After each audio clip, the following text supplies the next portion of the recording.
give you a preview before your countdown so you can get all your specs straight. I wasn't ready for that. So next week I'll be ready and knowing that YouTube is listening to us, I guess, YouTubers. I don't know. And it's helping us out. Thank you. Thank you. Thank you. Welcome to a Moment of Harmony. This one is a really special kind of like late in the day moment of harmony. I have advertised that the Moment of Harmony is for a Sunday moment, and I am going to go back on and advertise and let everyone know that it will be available on Sunday morning. But I did want to go ahead and get it in because the weekend has been particularly unique. It's a very unique weekend in that I had to work earlier today. And that I have so many other things that I'm getting into to where I cannot be blogging in the morning. I can't stream in the morning. So I wanted to make sure that my moment exchangers got their moment this week.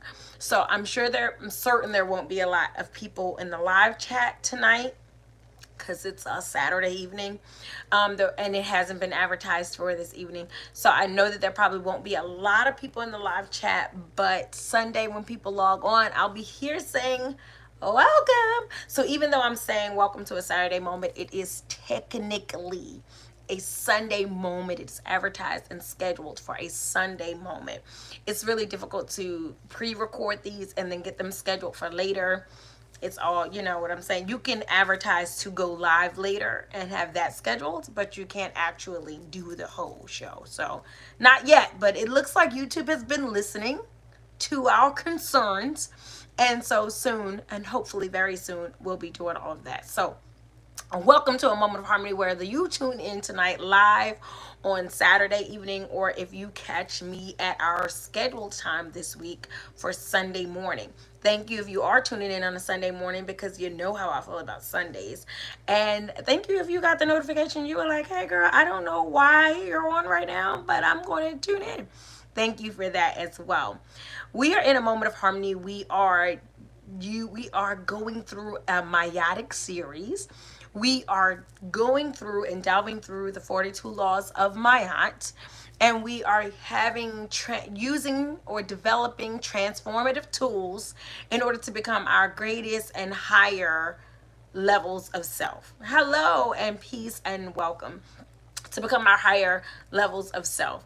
A lot of times I talk about when we want to grow, when we want to expand, we often are thinking about what we're eating or what we're wearing or what we're watching, and those are good things too. But how I really want us to tune into how we are, who we are and how we are, so that at our core, our character is a supreme foundation for us to continue to grow ourselves into further directions. So peace, peace, peace. Hi. I see people coming from all over the place on the chat. Germany and Morocco and all types of places. So welcome, welcome, welcome.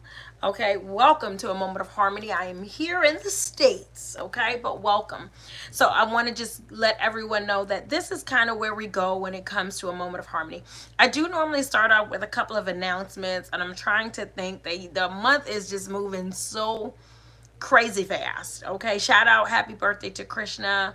Trying to think of who else may have just had a birthday. There's so many coming up, I do know. Aqua Gang, we're in Aqua season. Aqua Gang. So happy birthday to all of the Aquas going on this way. I'm trying to think. I think that's what all the birthdays I can come up with right now. Something pops up, I got you later, don't worry about it. But yes, we are in a meiotic series. 42 laws of Mayat. We are on week number 35, law number 35, and again, honing in on our character. How can we be better so that our lives are better? How can we better be so that our lives can better be? Okay. Week number 35, law number 35. We are on the law this week. This series, this episode is entitled, I have not spoken angrily or arrogantly. I have not spoken angrily or arrogantly. Yeah, good luck with that, right? I'm sorry, I'm just moving this a little bit. So I didn't know my whole hand was going to go. Sorry about that, y'all. I have not spoken angrily or arrogantly. We're going to get into that. Please just keep the disclaimer in mind that if you've never heard of Mayat, if you've never heard of it, if you've never heard of spiritual practices centered around Maya or Kemetic practices, it is a ancient Kemetic spiritual practice, and still utilized to this day. It is a system based on balance and harmony and order, divine order. And again, no matter what philosophy or walk of life you subscribe to or are coming from, you will not be convinced or coerced in any way here, right? We are here to share. We are here to care. We are here to grow. That is what a Moment of Harmony is all about. So welcome to this platform, and you will often hear me refer to different philosophies that I've studied over the course of my work as becoming a teacher, an educator, a wellness practitioner, a student of life myself. So you'll hear the things that I've studied and that I've gone into, and the greatness that come from the feet that I've sat at. But that does not mean that has to be your portion. I'm hoping that, again, we are all here in love and light and liberation, and we came here to grow ourselves into our better selves so that we can grow a society, a better society, and a better way of living for ourselves. So again, welcome to a Moment of Harmony. It is all peace and light up in her. Okay. All right. So law number 35, I have not spoken angrily or arrogantly. Oh, good luck with that.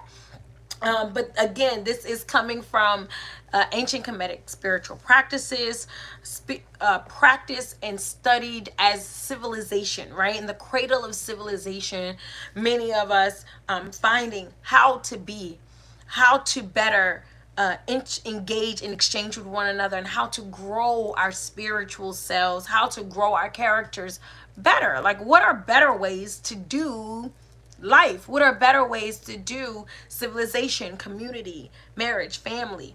So we're looking into these 42 laws of Maya, again, that are ancient spiritual guidelines, outlines for us to grow. Okay, we're growing. So I'm definitely going to be getting into all of that tonight, because it's definitely turning in tonight. And guys, and that's why I'm looking all tired doing all this work this weekend. Okay, but it's okay, we're gonna keep it moving. So I have not spoken angrily or arrogantly.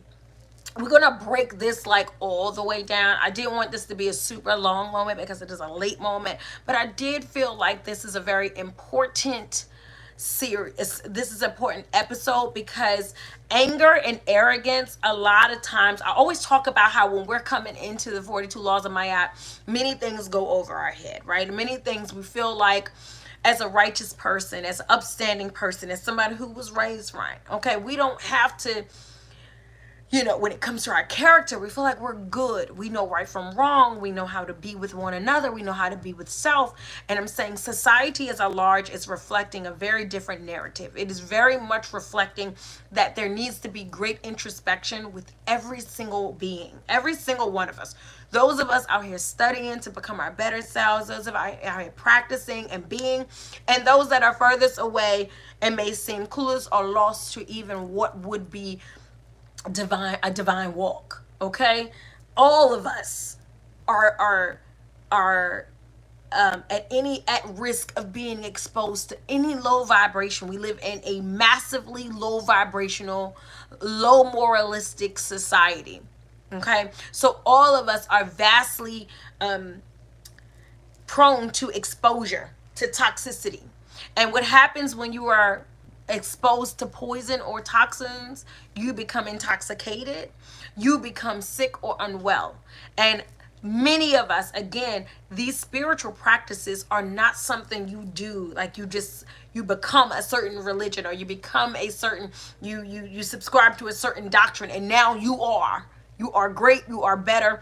That is definitely not how growth and evolution and development works. It is a forever evolving process. And we are always working diligently to continue to stay focused and on a right path, again, because society does not reflect the mandates of a divine walk. It does not. So therefore, those of us who have dedicated ourselves to a divine walk must understand that dedication is day after day after day after day, right? No one becomes a fitness trainer and say they're going to stop working out. No one becomes a football player and only plays football on football games. Every one of us understands that in order to become the master, in order to become at the zenith or the highest height of operation, you are in daily practice. You are every day. I am in my divine walk. I am a righteous being. That is not like, oh, I took this oath or I did this ritual and now I am. It is an everyday walk. Our ancestors, why they have provided 42 laws of these types of operations, because with self and with each other, we are going to be constantly conditioned, right? Spiritually conditioned. And shout out to Casey, will be constantly conditioned to grow and to become better. And just when you think you got it figured out, there's some people on the line I know that can attest. Just when you think you've got it figured out, being an honest person, being a loving person, being a upstanding, righteous person, just when you think like, hey, I did this thing, you know what I'm saying? I fed the homeless, I read these books, I've wrote this book, I've attended this ritual, I attended this. As soon as you think you got it, guess what? Bam, next level. Just like a video game, it's time for you to level up, which means that we are always ever working on self. And so this is why I'm so in love with the 42 laws of Maya, and I absolutely love covering this series in a moment of harmony. So let's get into this today's episode. I have not spoken angrily or arrogantly. As you all know, I feel like many of us are speaking, we're on in the same book, often on the same page, speaking two different languages, right? And it causes a great deal of miscommunication. And when we have dialogues like the one that we're having today, I think it's very important for us to outline where we are all coming from so that we are journeying together to conclusions, journeying together to understanding. Not saying that we'll arrive at the same place at the same time, but we will be traveling on the same bus, okay? So, and how we define things, right? Our dialect, our dialogue, and our understanding very much dictate how we stay on the same bus. Okay, so I have not spoken angrily or arrogantly. I want to go through and just break down some definitions that will help us, or that we can keep in our pockets so that we're all on the same page when certain words are mentioned. The first one is anger. So the definition of anger in the Webster's dictionary defined it something as like something towards like frustration. What does it say? It said a number of things. I'm not even recalling all the, but it was like frustration, upset, and hostility. I want to keep hostile, right? When I'm talking about anger today, I'm definitely keeping it in the hostile range. And I'm just going to add harmonies onto it. I'm going to add a little bit of harmony originals on there. When I am talking about anger today, I am definitely talking about hostility. But I want to add on to that, I'm talking about danger. Anger is being defined when it is used today in a moment of harmony as dangerous dialogue. Well, we're talking about when we're speaking, we're talking about dangerous dialogue, but it can be danger in action too. But as far as the spoken part, danger and unsettled. Anything that I'm talking about when it comes to anger is going to be danger and unsettled, because I don't want us to feel like we can't be annoyed, we can't be frustrated, we can't be disappointed. I think anger is a little bit more than that, and anger is an expression of those things. So a lot of us, again, we fail this battle of righteousness, or we fail this battle of growth because we really have unrealistic expectations of our humanity, and we don't approach our growth realistically. And so then we become overwhelmed by it, and or you have a lot of people who become real phony and fake about it. Okay, we trying to grow for real. Okay, grow for real. So anger today is going to be equivalent to the word hostility. Anytime I'm talking about anger, I am talking about hostility. I'm talking about things that are coming aggressively, things that are not, again, safe or settled. Not safe, not settled. That's what I'm defining anger as today, or at least the speaking and expression of anger today. Now, arrogance. I took this from the dictionary. I actually was like, you know what? I could not. This is it for me.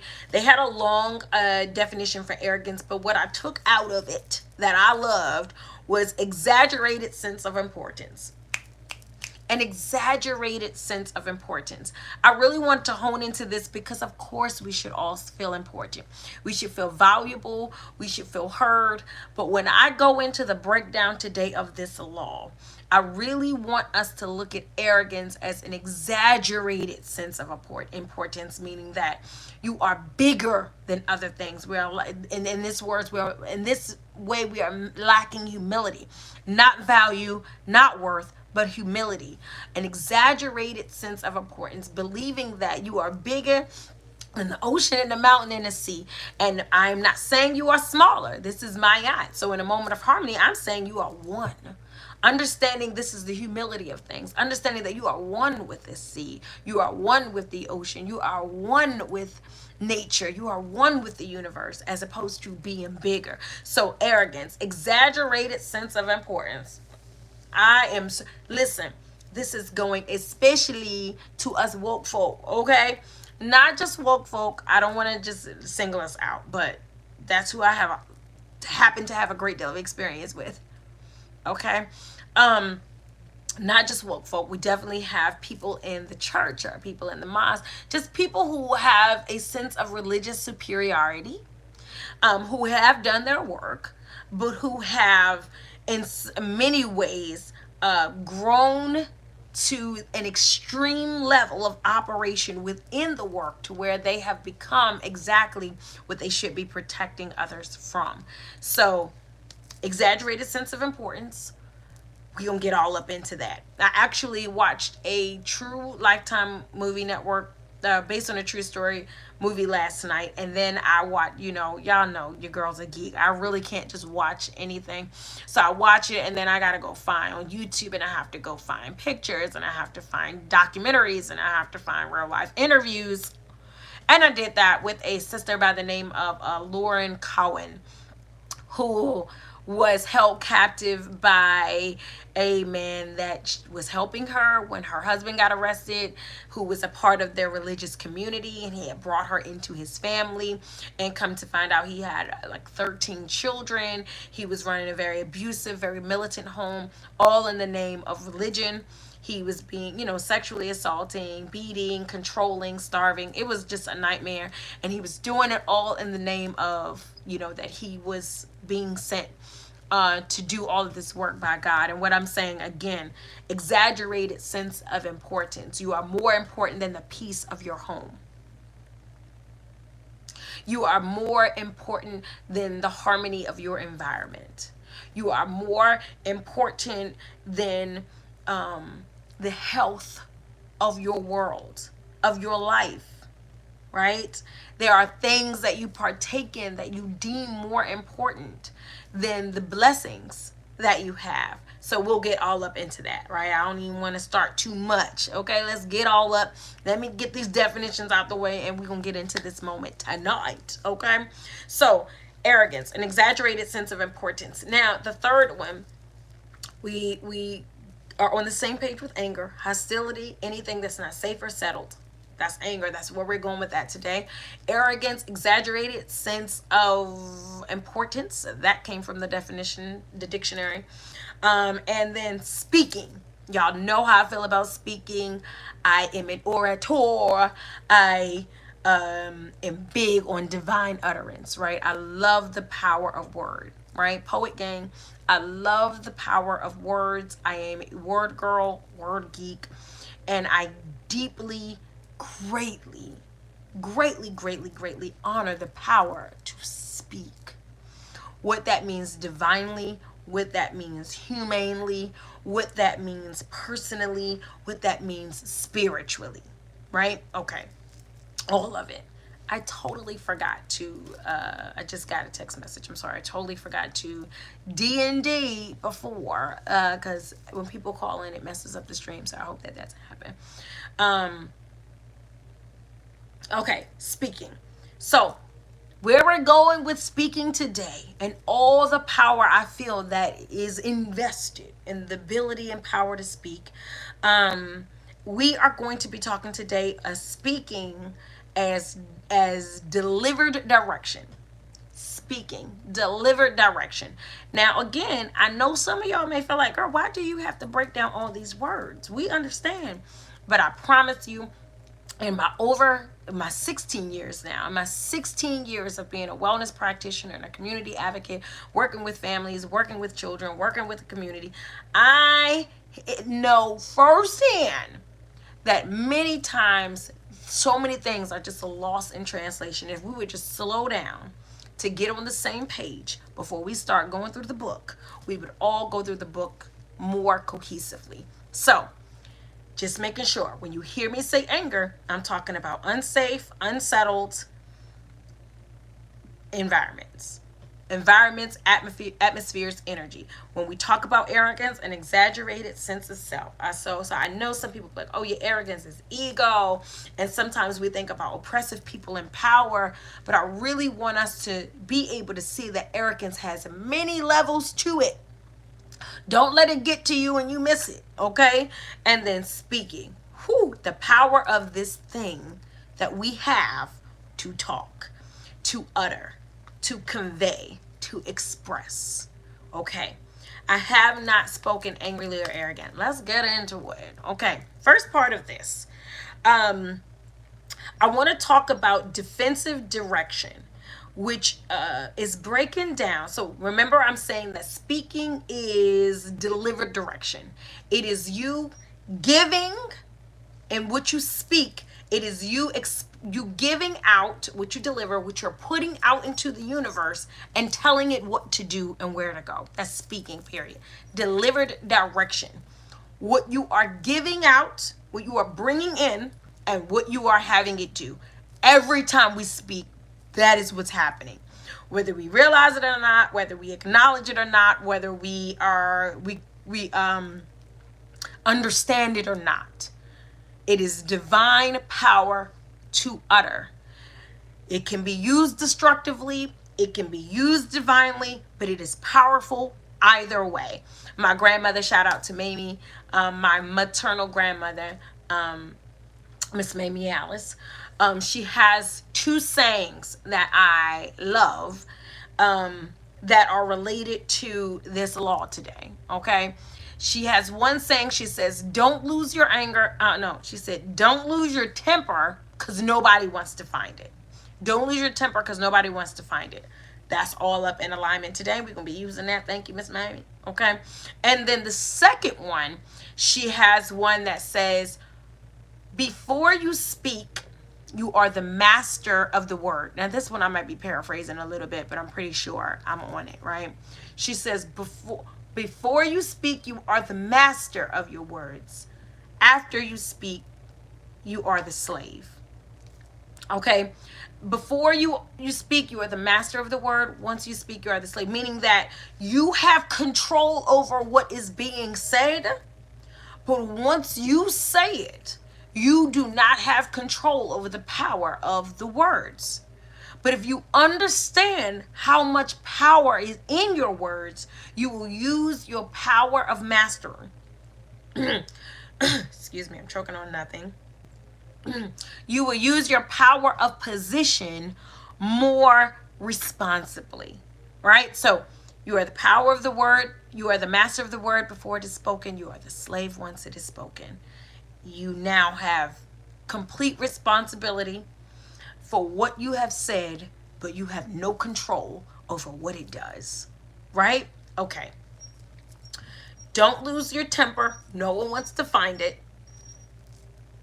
You are the master of the word before it is spoken. You are the slave once it is spoken. Shout out to Miss Mamie, okay? She dropping gems. I have not spoken angrily or arrogantly.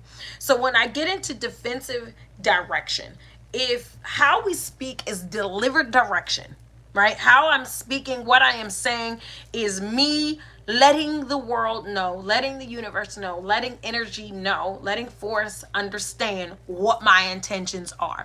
And we say things all the time, right? I'm tired. I'm cold. I'm not with this. I'm not for this. I don't care about that. Oh, I love this. Oh, this is nice. This is a lot of people, especially at work, they're always like, oh my gosh, Harmony, you're so bubbly and you're so positive. But what I do understand is that what comes out of my mouth as a creatus, right? This my Wally Moo. Shout out to Baba Imhotep and PLM. This is his saying that he taught us.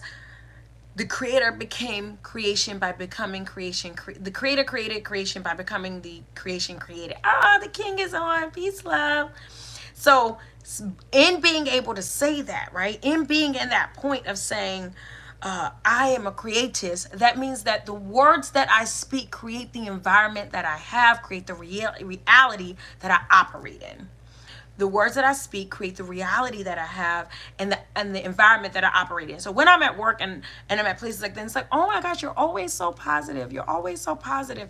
The reason for that is, like Miss Mamie said, I understand that the power in my divine utterance. I understand that I speak and it is. Because Jinyame, I don't have my Jinyames today, but because I am one with creation, because I am one with the divine, I have the power to, and I possess the ability to speak and be. Okay, so I'm always on. I'd rather say, I love that. That is awesome. This is amazing. Thank you so much. Because I understand that the dialect, the power in my dialect is delivering a directive for my life, for my environment, for my surrounding. Not only for myself, but for people around me. So when we are speaking angrily and arrogantly, we are creating an environment of hostility, right? That's what we talked about with anger, meaning that we are creating an environment that is not safe, and it is not settled, and then that is going to be what comes to us. That is going to be what we keep. That is going to be what is around us, right? Unsafe, unsettled. So when we are speaking, because the law is, I have not spoken angrily or arrogantly. When we are speaking arrogantly or angrily, we are giving out a defensive directive. Remember, I said that anytime we are speaking, we are given a delivered direction. What I want, what I am expecting of my reality, and what I want to do with it. And so when I'm speaking angrily or arrogantly, I am in defense mode. And I'm going to break that down, because I know a lot of people say, well, if you're being angry, how are you on the defense? If you're being arrogant, aren't you the aggressor? But here's the thing. A lot of times we are angry when we are speaking angry. It is because it is normally a responsive reaction. I'm not saying that people are out here starting stuff. I'm not saying that people are not bringing hostile energy to you. What I'm saying is the people that do that, it is coming to them because for some way and somehow in their history and their story and their evolution, they feel attacked. They feel attacked. If you go back down into their childhood, if you go back down throughout their reality, you will find that most people who are very aggressive speakers and aggressive behaviors come from those type of hostile environments. Remember, we talked about anger being hostility. They come from, they're bred in, they're used to hostile environments. You cannot come up in a hostile environment without feeling attacked. So anger and arrogance are low vibrational defense mechanisms. They are low vibrational, and I'm calling them defensive because they do not come from settled, confident, well, and healed people. So if you are not well, if you are not healed, if you are not confident, you are operating in this room. You're operating in this realm, is what I'm trying to say, is because somewhere along the way, your confidence, your stability, your safety has been shattered, and you don't honor safety, stability for other people, and confidence for other people. So you come off angry, you come off arrogant, and I'm saying these are defensive directives when we begin to speak like that. Now, all of us have not grown up in hostile environments per se. However, if you grew up in this society, guess what? hostility, right? And especially if you grow up as a person of color in this society.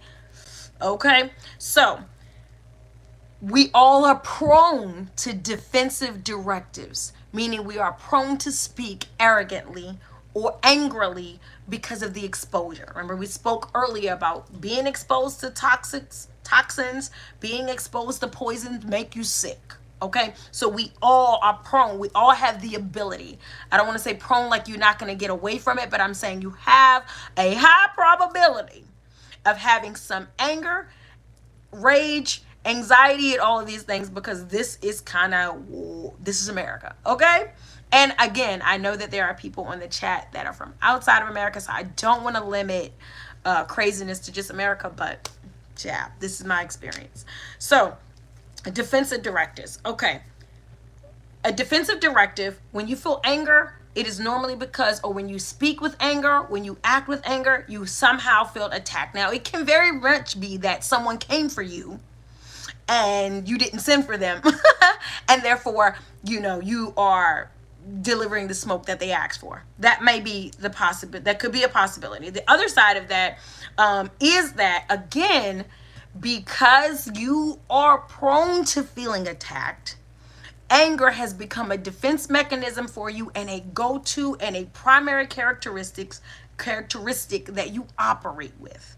We all know those. We all know those people. Now, second, arrogance. If you are operating in arrogance, speaking arrogantly, it normally is a defense mechanism to feeling small, insecure, or belittled, right? Just like anger. If you look at the people that are the most arrogant, the people that are the most that lack the most humility, a lot of times they either once had very little and felt very little, or they currently are faking the funk and don't have very much. And I'm not talking very much only in money or only in attention. I mean peace, right? Also, peace, love, stability. A lot of people who belittle others are because they feel belittled themselves. And all of this sounds like so elementary, right? Duh. But I don't know that we always are keeping in the forefront of our mind how reflective we are in humanity. We literally, like, I am one with creation, I am one with the creator. We also are very much one with each other, of a whole.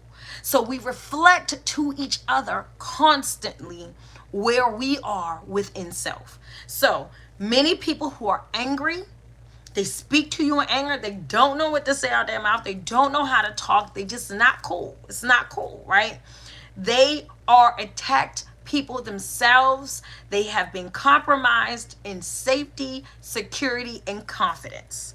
Okay, breached somewhere along. Okay, many people who are arrogant and egotistical, oppressive in nature, feel little, right? Recessive and regressive, all up in their system, right? I was gonna say DNA, but sometimes it's other places that they feel that way. Okay, so remember that anytime you, now I'm talking about you, okay? Anytime we, I'm talking about us, when we resort to anger or arrogance, anytime we resort to these places, it is 9 times out of 10 coming from feeling attacked, triggered in some way, because triggers be triggering, or we are feeling belittled when we feel like we have to be so superior or better than somebody. These are defensive directions. When we speak in this way, divine utterance, delivered direction. When we speak in this way, these are defensive directions that we are giving out.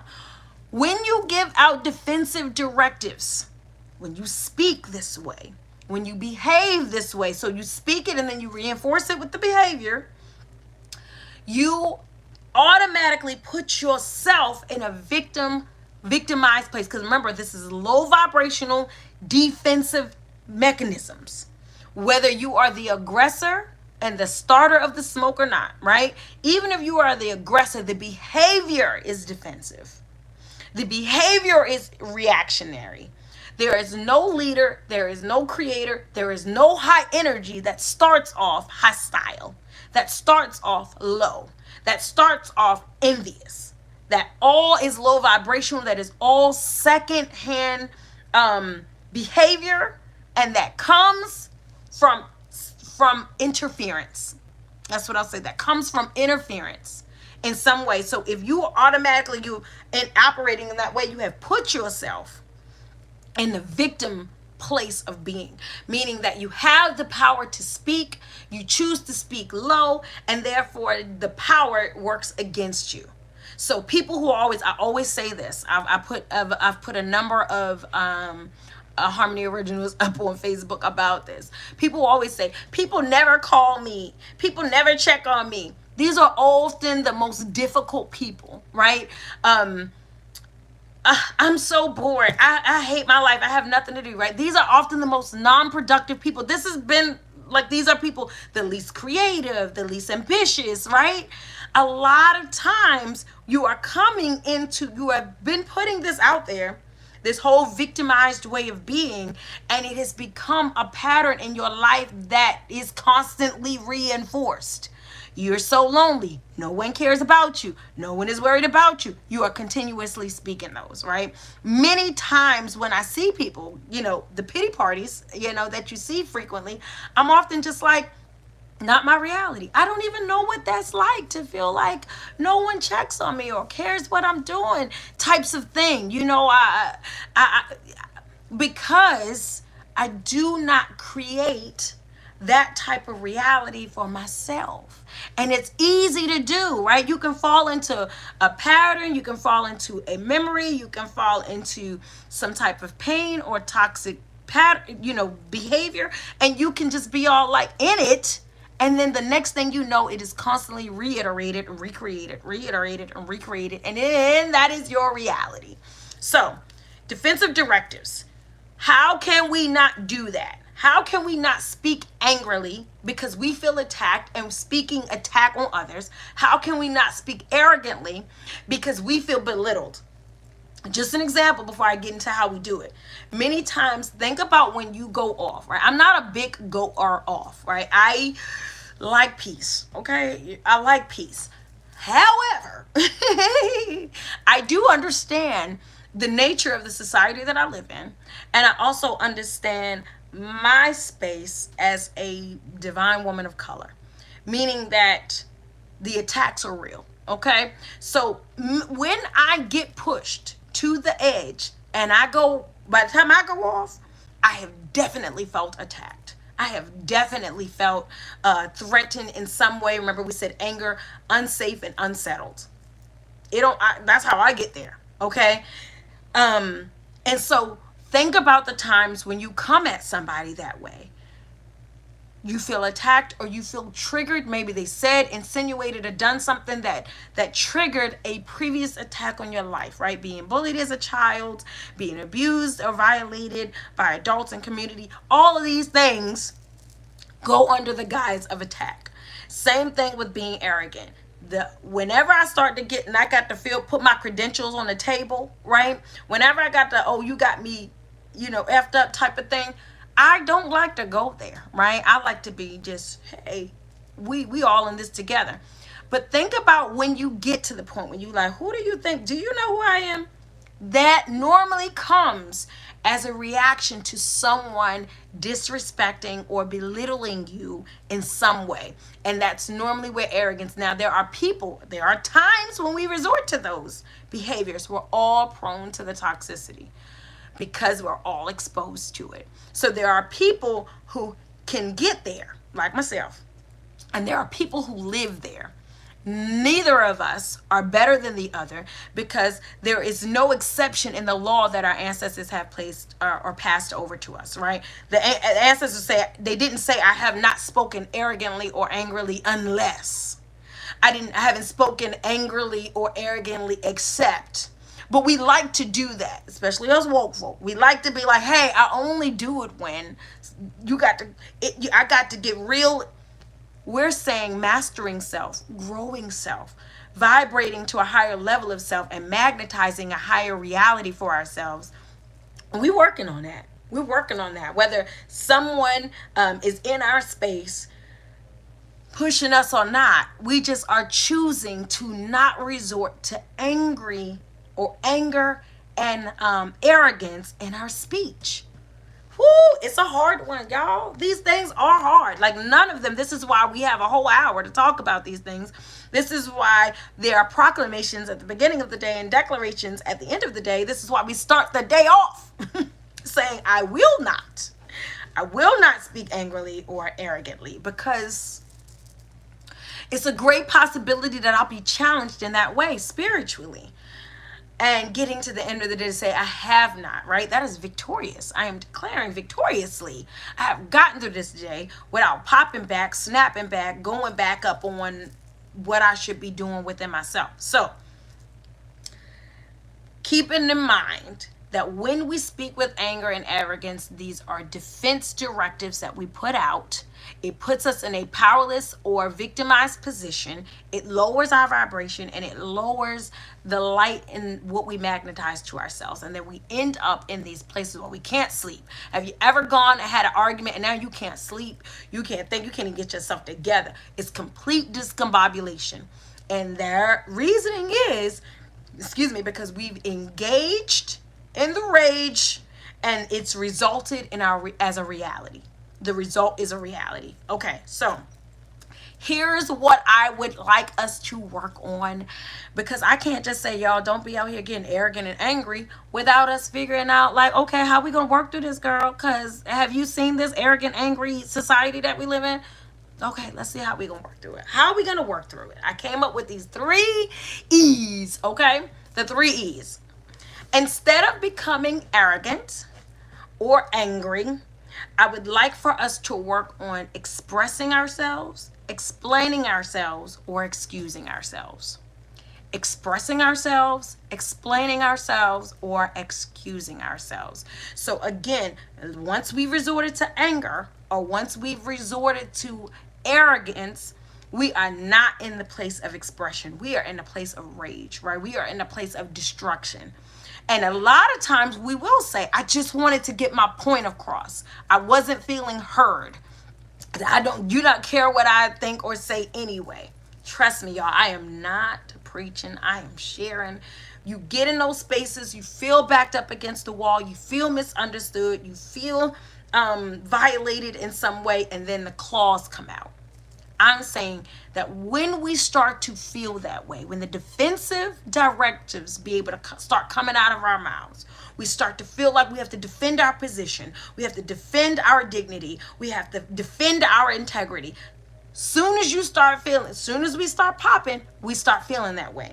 Soon as you start to feel like I'm in a position where I'm not being heard, valued, protected, I'm not safe, and I'm not settled, I'm about to go into defense mode. Remember, anger and arrogance are defense mechanisms. They are back people up off you. We don't want to work like that. We don't want to live like that. We don't want to be like that. Not as divine, growing, elevating individuals, okay? And definitely for those that actually do follow my act, that's an imbalance, and we don't want that. So, we get into making sure that you're expressing yourself. How can I express myself, right? Because when I go into anger, it's not about expressing myself anymore. It's about tearing you down. That's normally where that goes right away. It's about tearing you down and telling you about yourself. We will say we are trying to express ourselves, but we have that ship has sailed once we begin to feel attacked, once we begin to feel backed up against the wall. So, expressing yourself, start with that. Then explaining, right? A lot of times we go into defending. Well, who do you think you are? And that's not what, and you don't understand it. Right? We go off. But I do find that if we are calm enough to get clear, and trust me, I know when the buttons get pushed, calm is far away. Okay, but we're working on that. If you can get calm enough just to get clear, and better explain yourself, to better explain. Listen, you are going off the chain. I don't know if you think that I'm saying something, or I don't know if you understand what my intentions were. I don't know if you understand but getting into a place, because again, once we go into destruction mode, we are in defense mode. I don't want to be in defense mode. I want to maintain a powerful position of expression, explanation, and at the very least, and I know many people like, what do y'all think we're doing in arguments? We're explaining. But you're not. You're not explaining when you're degrading. You're not explaining when you're chopping down. When you got a punch for a punch. You're fighting, right? And fighting and explaining are two different things. And again, we resort to anger when we feel attacked and we go into attack mode. You cannot explain an attack. Explaining comes from a very calm and centered place of being. So trying to express ourselves, not destroy, but let me talk. Let me get it out. Let me just get what's happening, this situation going on. Let me get this a certain way. And then baby, I need to better explain myself and where I'm coming from.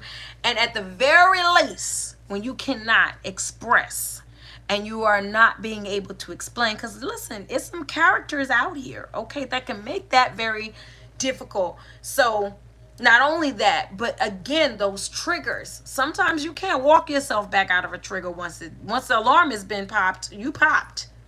And that's okay. We're working to a point where it's like being able to identify, like, you know what, the tone, the physical communication, the body language, all of these things are triggering a defensive side of me, when really we're trying to convey, we're trying to express. Now I've come out of my operation because I've been pulled into another direction.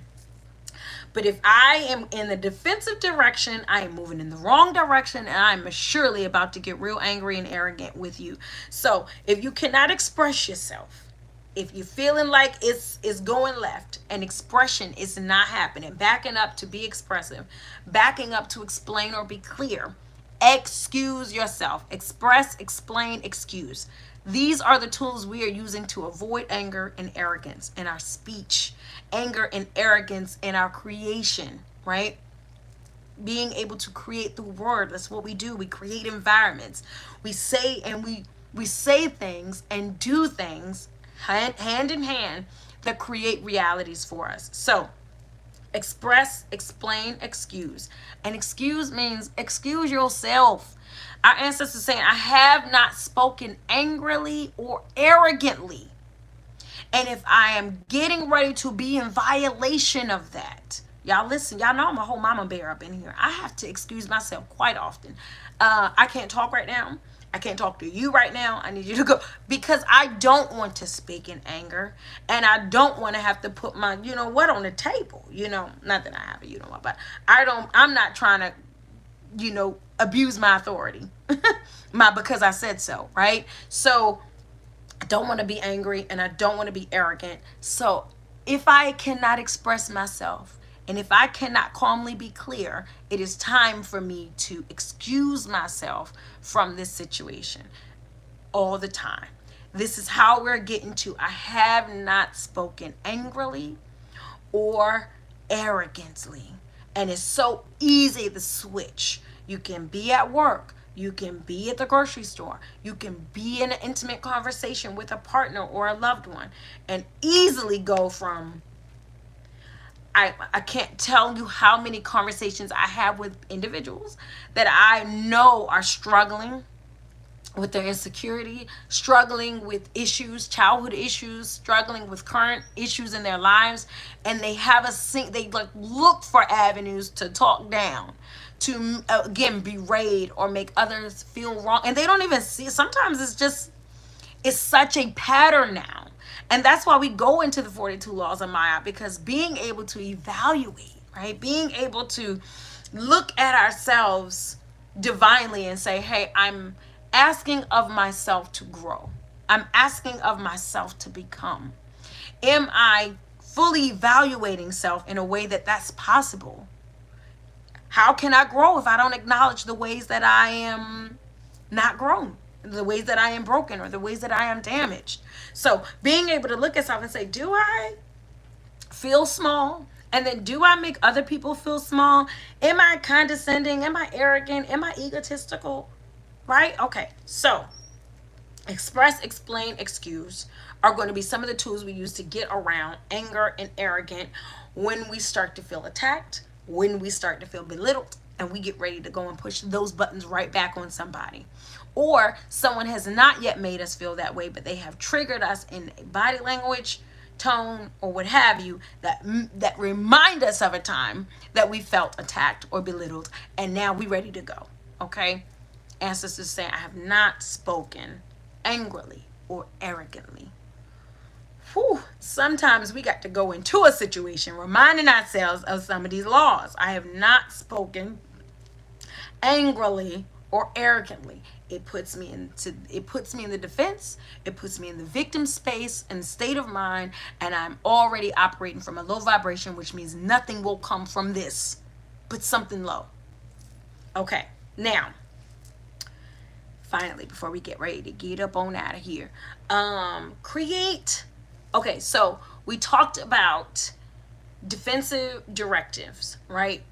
Speaking arrogantly or angrily, being really a defense mechanism and putting us in creating these types of environments. How can we be more conscious of how we should be, as opposed to feeling overwhelmed by how we shouldn't be? And I think that's a really great component to growing, a great component to evolution, is that a lot of times we're so busy focused on like, I'm not supposed to do this, we're not supposed to do that, we're not supposed to do that. And after a while, it just becomes so overwhelming, and then you find loopholes and ways around it, and cognitive dissonance, and you find all types of ways to get around stuff, right? I feel that we can be cognizant of ways not to do things. That's just realistic, and that's just balance, right? That's my eye.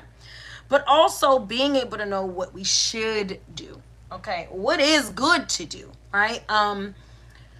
Because that also gives us help, hope, motivation, helps us move forward.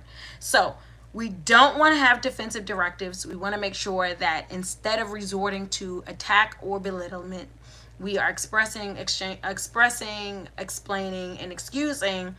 Now, and then when it comes to just eliminating arrogant or angry dialogue from your vocabulary or from your actions and your character altogether, I want us to just keep in mind how we can create honorable and humble realities, right? How can I create an honorable and a humble reality? Because a lot of times feeling like we're going to avoid anger, and again, this law is not about avoiding anger. Mind you, our ancestors said they didn't say I have not been angry. That's not realistic, right? That anger is a low vibrational, humanistic characteristic. It comes as we are exposed to things. Anger also helps us to identify things that are bothering us, things that don't work for us. It is when we manipulate or misuse low vibration, because again, higher self, lower self, right? Haruan said, having things that make us upset, having things that bring us down, they are reminders and they are directors. So we don't want to do without them. I need to know I'm bothered by something. I do need to know that. But also, as a individual growing into my divinity and my righteousness, I need to know that something is bothering me, and I need to know how to deal with something that is bothering me. And that is another level of evolution. So our ancestors is not saying I'm not angry. We're not going to avoid that, okay? There's a lot of times, again, we get caught up in some fake and phoniness, talking about, I don't get angry. I don't get frustrated. I don't, come on now. We can minimize it, and we can know what to do with it, and we can definitely not express it. But how to work through it is really one of the only ways we are going to get to mastering these very toxic behaviors that are pushed on us all the time. You're not coming up in this society and you don't know about all the craziness, and you haven't been exposed to dysfunction of being. So how can I create honorable and humble realities? How can I create a more honorable and more humble reality?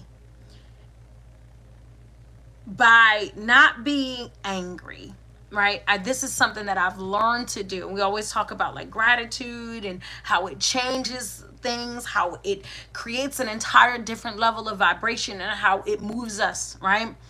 um Honor does the same thing.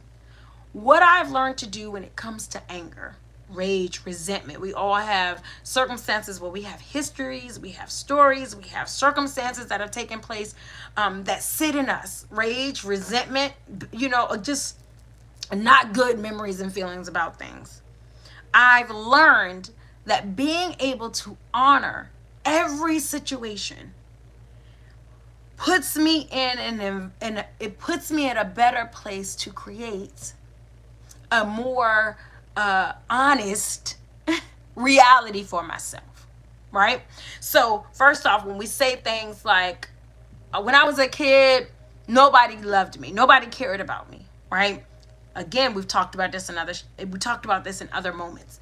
It's not that maybe you did not have sufficient support and love, but we will say things like nobody cared, no one was there, no one loved. We'll speak in these extremes that create extreme realities for us.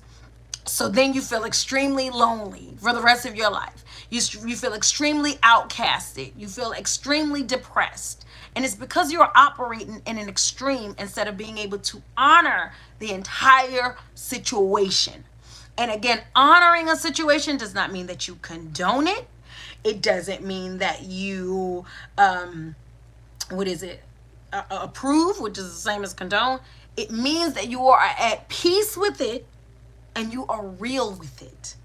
So I can get into a situation where I may want to leave a job. I may want to leave a project. I may have discourse with a loved one. The first thing I do now, when I approach the situation, whether it is mentally or whether it is verbally, is I need to find the honor in the situation, right? So let's say you have a car. It's maybe a lemon. Maybe your car doesn't work all the time. Maybe it doesn't look too great. You might got a little putt-putt, okay? But here's the thing. When you get ready to purchase a new car, or you get ready to move from that level, being able to say, hey, yes, this car was a nuisance. This car was a headache. It was a, what do they call it? Money sucker type of thing. But also being able to say, this car allowed me freedom. This car allowed me, independence. This car got me out of situations. It moved me into places. You know what I'm saying? Honoring. Hey, it is a spontaneous moment. I know. It's okay. I didn't think anybody was actually going to come on tonight, honestly.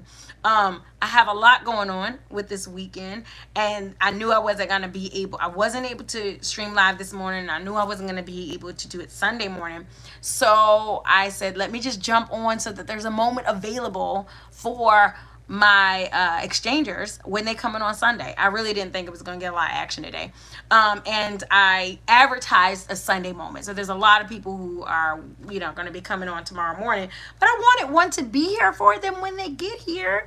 But thank you anyway, Mr. Carter, for coming on. I really didn't think any of the regulars were going to be on. So I'm so grateful to you guys. Grateful to the King, and also grateful to Mr. Carter and any of the other regulars and my exchangers that I love so much. So, but yes, he said, is this a spontaneous moment? I didn't know nothing about you being on right now. I'll Sunday moment. You guys will get it early in the morning. Okay, so creating honorable. So being able to honor any situation is going to greatly reduce your feelings of being attacked and your need to attack. Okay, so again, I've been in conversations where, let's use a sibling for an example. Y'all know ain't no fight like a sibling fight, okay? Because we've been knowing each other for a long time and we know where to go. Do not collect $200 straight to the gut, okay? We know how to get each other there quick. But if I'm operating and creating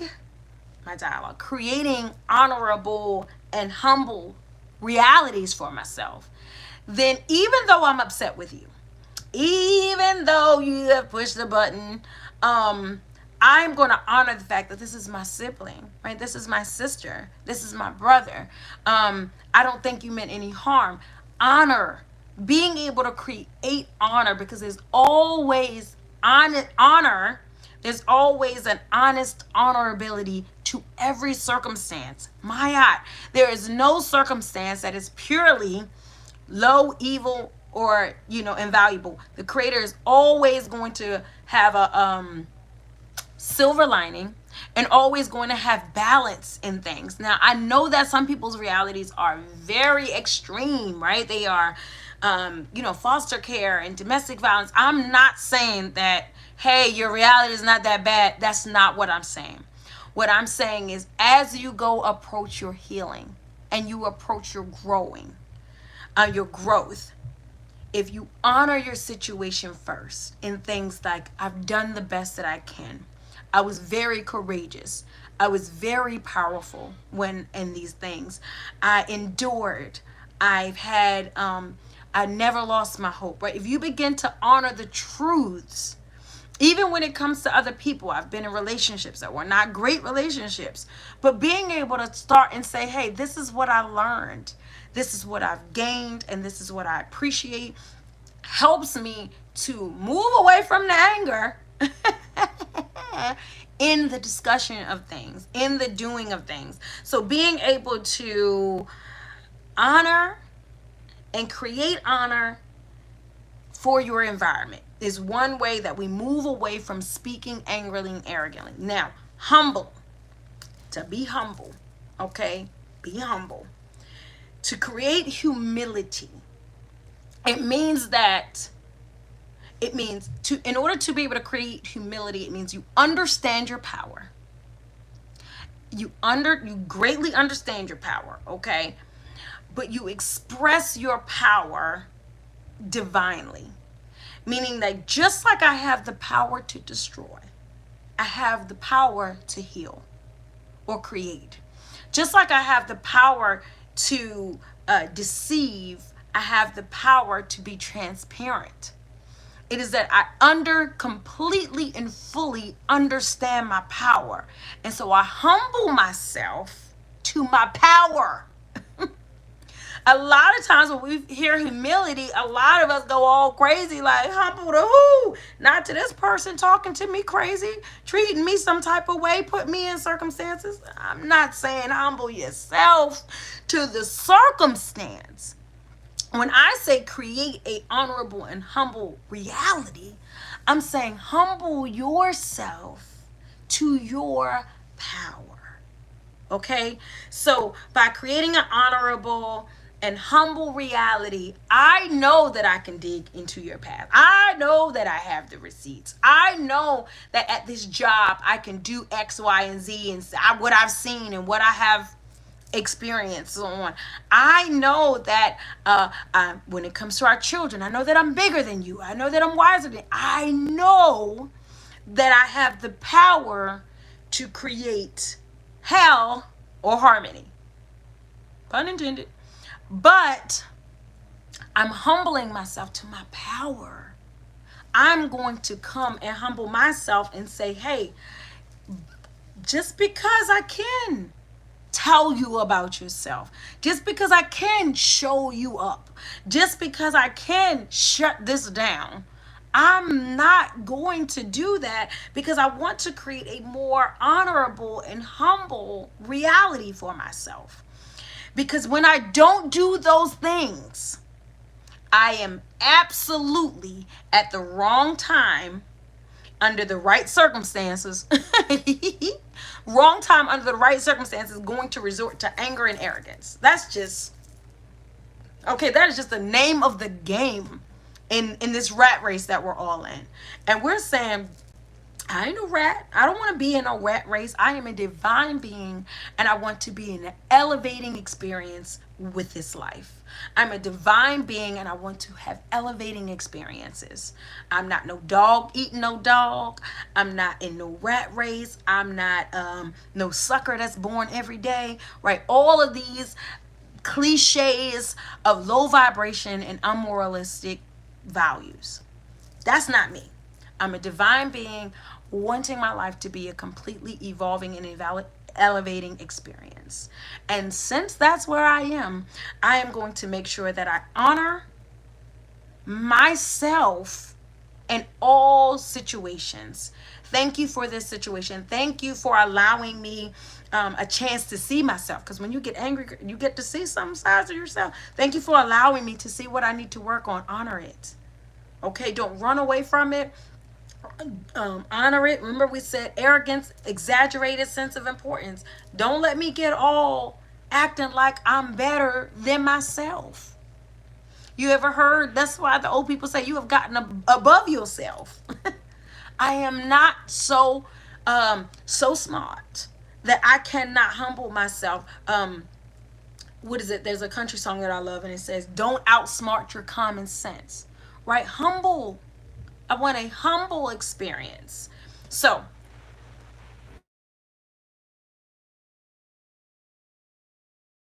jump me out. I hope that didn't jump me out. I completely forgot to do my do not disturb.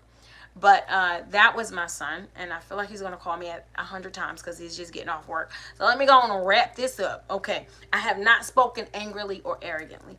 Very, very, very, very tall glass to order for us to get to the point where we have our thank you. We're getting to the point where we have our words in alignment with our worth, and our words in alignment with our world, okay? Because we've been aligning with the world at large, but your universe, your center of self, I want my words to align with the center of myself. And our ancestors are saying, y'all know I love to say this, it would behoove you spiritually, emotionally, mentally, physically, it would be in your best interest to not speak with anger and arrogance, to not give directives that are destructive for your life, but to give life-giving, life-serving, life-assertive directives. And that is hard to do, because I would like to say, who you think you're talking? But remember, express, listen, this is what this is what I'm trying to say. Explain or excuse myself. I have definitely been triggered, and I'm going to need to walk away from this situation so that I can keep my words in alignment with my world, and I don't have to be dealing with the aftermath of me losing it. Remember, I told y'all what my grandma says, right? Shout out to Miss Mamie, my maternal grandmother. Don't lose your anger. Nobody wants don't lose your temper. No one wants to find it. And you are the master of the word before it is spoken, but once it is spoken, you are the slave. Shout out to my grandma. Thank you, grandma. Okay, so thank you all for joining me for a impromptu moment of harmony. For those that do tune in on Sunday morning, as you come looking for it, welcome. Okay, happy Sunday to you. And for those that are tuning in real time, and I didn't expect you to come in, I love you, and I'm so grateful for you. And thank you for joining me for another moment of harmony. Still a Saturday morning, just a later Saturday morning. And here's the thing, as we wrap it on up, go on and take really good care of yourself. Take some real good care of yourself. We are in times right now of just exertion. We're supposed to be in a new year. It's supposed to be a new us. People are tired already. The year is long already. Take really good care of yourself. Do the things that you need to do for yourself. And then go on out your way and take really good care of someone else. This has been a moment of harmony. I cannot wait to see you for another moment next week. Love, light, liberation, and have a wonderful rest of your day.